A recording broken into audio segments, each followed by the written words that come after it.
নমস্কার। আপনারা দেখছেন চ্যানেল এবিসি। আমি বিজয় আর প্রত্যেক দিনকার মতো আপনাদের সামনে উপস্থিত হয়ে গেছি। দেখুন, আপনাদের ভাগ্যের উপর গ্রহের প্রভাব যে পড়ে থাকে তা অবশ্যই সত্য। কিন্তু আপনাদের ঘরে কখনো কখনো ছোট ছোট সমস্যাগুলি ধীরে ধীরে বড় আকার ধারণ করে থাকে। আজকে তাই আলোচনা করব আপনার ঘরে কোন ছোট ছোট বিষয়, যেই বিষয়গুলিতে আপনারা সঠিকভাবে নজর দেন না, যার ফলে আপনাদের জীবনে সমস্যাগুলি বৃদ্ধি পেয়ে থাকে। আর যদি গৃহে ছোট ছোট কোনো সমস্যা থেকেই থাকে, তাহলে সেই সমস্যার সমাধান কিভাবে মিলবে, সেই বিষয়গুলি নিয়েও আলোচনা করার চেষ্টা করব। সর্বপ্রথম যে সমস্যা তা হলো আপনার মন সর্বদা উদাস থাকে। বিশেষ করে যখন আপনি ঘরে থাকেন, যদি আপনি গৃহে প্রবেশ করতেই আপনার মন ভীষণ রকমভাবে অশান্ত হয়ে যায় এবং গৃহে প্রবেশ করতে করতেই মনের মধ্যে একটা চিড়চিড়ে ভাব তৈরি হতে দেখা যায়, কোনো কিছু ভালো লাগে না, এমনটি মোটেই কিন্তু শুভ লক্ষণ নয়, একদমই শুভ লক্ষণ নয়। কখনো কখনো মনে হয় যে ঘরের মধ্যে যেন দম বন্ধ হয়ে আসছে, এমনটি আপনাদের ক্ষেত্রে হতে দেখা যায় অনেক সময়। ঘরের মধ্যে ভালো লাগছে না, যখন আপনি বাইরে থাকেন ভালো থাকেন, খুশি থাকেন, আনন্দে থাকেন, ঘরে আসতেই সমস্যা হচ্ছে। এর মানে আপনার গৃহে নেগেটিভ ঊর্জা ভীষণভাবে রয়েছে এবং আপনার বৃহস্পতি দুর্বল আছে এবং ঘরের মধ্যে যে শুভত্ব থাকা উচিত তা কম আছে। এরকম ক্ষেত্রে প্রতিদিন সন্ধ্যাকালে পূজার স্থানে ঘিয়ের প্রদীপ অথবা তিলের তেলের প্রদীপ প্রজ্বলন অবশ্যই করুন। পুরো গৃহে গুগুলের ধূপ অথবা সম্ভব হলে লোবানের ধূপ নিয়মিতভাবে জ্বালাতে থাকলে আপনার গৃহে যে নেগেটিভ এনার্জি তা ধীরে ধীরে দূর হতে দেখতে পাবেন এবং আপনার গৃহের স্থিতি ধীরে ধীরে ঠিক হতে দেখতে পাবেন। দেখুন, দ্বিতীয়ত আরেকটি সমস্যা ভীষণভাবে দেখা যায়, যা হলো আপনার গৃহে ইলেকট্রনিক্সের জিনিসপত্র বারবার খারাপ হতে দেখা যায়। কখনো ফ্রিজ খারাপ হচ্ছে, কখনো এসি খারাপ হচ্ছে, কখনো টিভি খারাপ হচ্ছে, বারবার খারাপ হচ্ছে। এই লক্ষণ কোন সংকেতকে বুঝিয়ে থাকে?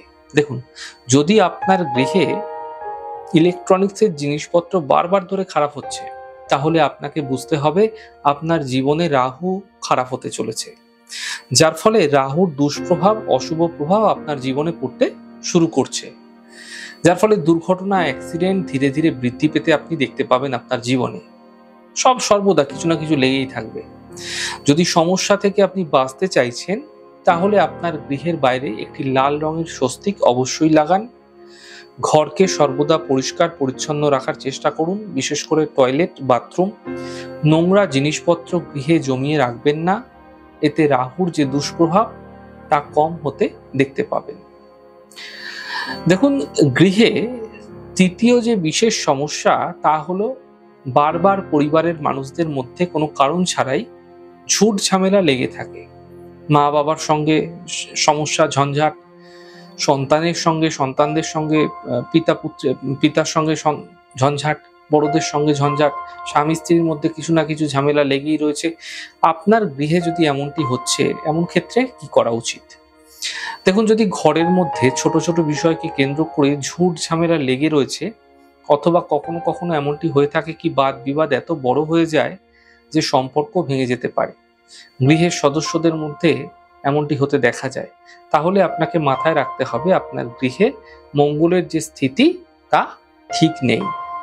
যদি এমনটি আপনাদের ক্ষেত্রে হচ্ছে, তাহলে গৃহে যেন পর্যাপ্ত পরিমাণ সূর্যের প্রকাশ হয়, অর্থাৎ সূর্যের আলো যেন পর্যাপ্ত পরিমাণে গৃহে ঢোকে, সেদিকে আপনাকে বিশেষ খেয়াল রাখতে হবে।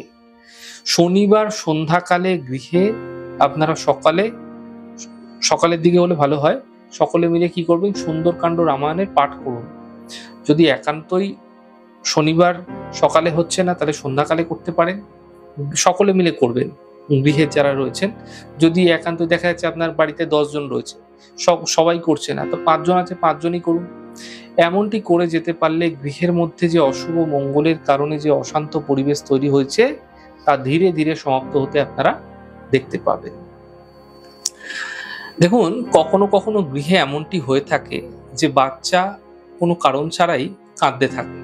অনেক সময় দেখবেন আপনার আপনার মানে বুঝে কোনো বাচ্চা, মানে আপনার সামনে কোনো বাচ্চা খেলাধুলো করছে, খুশি রয়েছে, হঠাৎ করে কাঁদতে শুরু করে দিল, অথবা রাত্রেবেলা ঘুমের ঘোরে আচমকা উঠে পড়ছে, চমকে উঠছে, কান্নাকাটি করতে থাকছে, অথবা বাচ্চা দেখবেন গৃহের মধ্যে কোনো উপদ্রব করে চলেছে, অতিরিক্ত চেঁচামেচি করছে।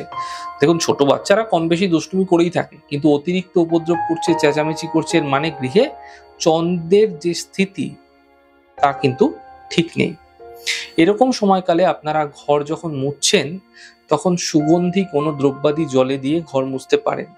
এখন বিভিন্ন ধরনের দ্রব্যাদি পাওয়া যায়, সেই সুগন্ধি কোন দ্রব্যাদি, ফিনাইল, এগুলো দিয়ে আপনারা ঘর মুছতে পারেন। ঘরে সর্বদা তাজা ফুলের সুগন্ধি আপনারা রাখতে পারেন, অর্থাৎ রিয়েল যে ফুল আছে, তাজা ফুল, তাজা গোলাপ হতে পারে, রজনীগন্ধা হতে পারে, রিয়েল ফুলের আপনারা সৌরভ গন্ধ কিন্তু আপনারা সুগন্ধি আপনারা গৃহে রাখতে পারেন। তবে মাথায় রাখতে হবে, শুকিয়ে যাওয়ার পূর্বে তা পরিবর্তন অবশ্যই করবেন, কারণ শুকনো ফুল কিন্তু গৃহে রাখা ভালো নয়। এবং যেন গৃহে সূর্যের আলো পর্যাপ্ত পরিমাণে আসে তার ব্যবস্থা অবশ্যই করতে হবে আপনাকে। যদি আপনারা এমনটি করছেন, এতে চন্দ্রের খারাপ স্থিতি ধীরে ধীরে ঠিক হতে দেখা যাবে। দেখুন, যদি আপনার গৃহে কেউ না কেউ সর্বদাই অসুস্থ থাকছেন, কখনো বাবা শারীরিক সমস্যায় ভুগছে, কখনো মা, কখনো আপনি নিজে ভুগছেন, পরিবারের কোনো না কোনো ব্যক্তি শারীরিক সমস্যায় ভুগছেন, কেন হচ্ছে এমনটি? দেখবেন, ঘরে যে অর্থ উপার্জন হচ্ছে, ঘরে যে আয় হচ্ছে, তার বেশিরভাগটাই শারীরিক খাতে কিন্তু ব্যয় হচ্ছে। তাহলে জেনে রাখুন, আপনার গৃহে সূর্যের যে প্রভাব তা দুর্বল আছে। এরকম সময়কালে প্রত্যেকদিন সকালবেলা 108 বার বলে বলে 108 বার করে বলে বলে মুখে আওয়াজ করে গায়ত্রী মন্ত্রের পাঠ অবশ্যই করুন। সকাল এবং সন্ধ্যাকালে দেবদেবীর উপাসনার পর ভোজন গ্রহণ করুন এবং পর্যাপ্ত পরিমাণে যেন সূর্যের প্রকাশ গৃহে আসে সেদিকে অবশ্যই লক্ষ্য রাখুন। যদি আপনারা এমনটি ক্রমাগত করে যাচ্ছেন, এতে আপনার গৃহে সূর্যের যে অশুভ প্রভাব তা সমাপ্ত হতে দেখতে পাবেন। দেখুন, কখনো কখনো কিছু গৃহে এমনটি হয়ে থাকে, ঘর থেকে হঠাৎ পয়সা উধাও, পয়সা গায়েব, অথবা পয়সা, টাকা এগুলো হারিয়ে যায়, অথবা টাকা পয়সা চুরি হয়ে যাচ্ছে। কেন এমনটি হয়?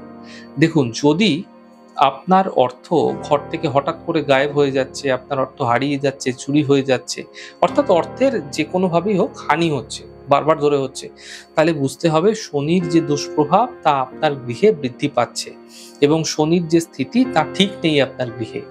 এরকম সময়কালে গৃহে তুলসী বৃক্ষের নিচে প্রত্যেক দিন ঘিয়ের প্রদীপ প্রজ্বলন করুন। তুলসী বৃক্ষকে আপনার গৃহের উত্তর পূর্ব অর্থাৎ ঈশান কোণায় রাখুন। প্রতিদিন সন্ধ্যাকালে তুলসী বৃক্ষে আপনারা এই প্রক্রিয়া করবেন, অর্থাৎ প্রদীপ জ্বালাবেন। তুলসী বৃক্ষ যদি না থাকছে, তাহলে কি করবেন? যে কোনো একটা শুভ দিন দেখে তুলসী বৃক্ষ গৃহে রোপণ করুন বা একটা টবে রোপণ করুন, যারা ফ্ল্যাটে থাকেন, এবং তার নিচে আপনার একটা করে প্রদীপ জ্বালান, ঘিয়ের প্রদীপ।